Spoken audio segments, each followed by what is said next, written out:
L'enthalpie standard de formation, elle correspond à la variation d'enthalpie standard, c'est-à-dire de la formation d'un composé, par exemple AB, à partir de ces éléments à l'état référence, A plus B.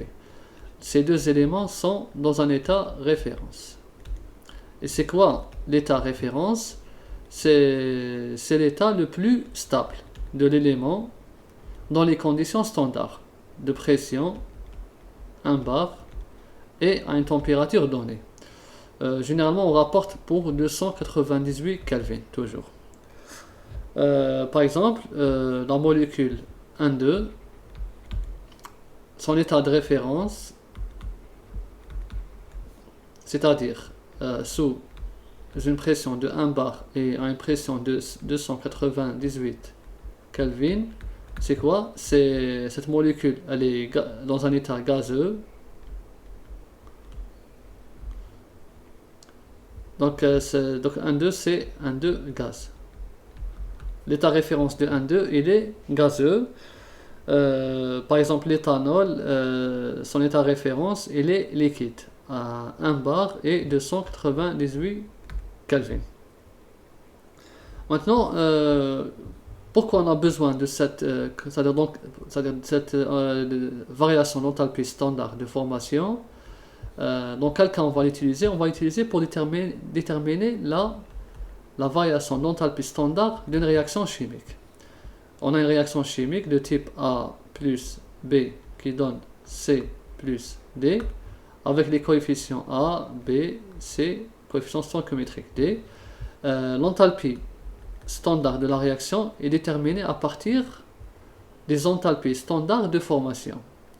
En appliquant la loi, puisque c'est une fonction d'état, ça va être l'enthalpie standard de réaction, elle va être égale à la somme des enthalpies standards de formation des produits, c'est-à-dire l'état final, moins la somme des variations des enthalpies standards de formation des réactifs, bien des réactants.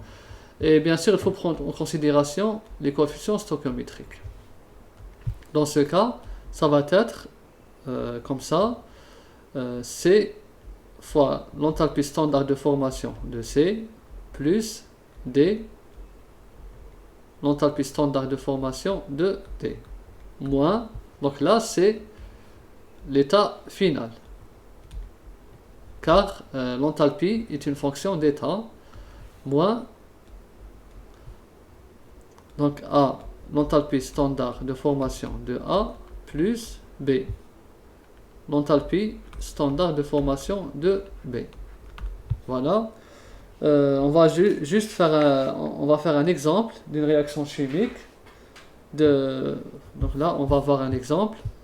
Supposons qu'on a une réaction chimique de H1,3 liquide plus le monoxyde d'azote, NO, gaz, qui donne le H2O2 liquide plus l'azote gazeux. Donc là, on a 4. On va déterminer l'enthalpie standard de la réaction, de cette réaction. Dans ces standards, c'est-à-dire à 1 bar et 298 Kelvin. Bien sûr, on a la loi, on commence par écrire la loi. L'enthalpie standard de la réaction est égale à la somme nu, c'est-à-dire les coefficients stoichiométriques des enthalpies standards de formation des produits, je vais écrire ici, moins la somme nu, toujours des réactifs, des réactants, l'enthalpie standard de formation des réactants. Bien sûr, il nous faut là les enthalpies standards de formation pour chaque substance, on les trouve dans les données. On a une base de données, dans la littérature on trouve. Donc là, je vais écrire, pour ne pas répéter, voilà, l'état H de formation.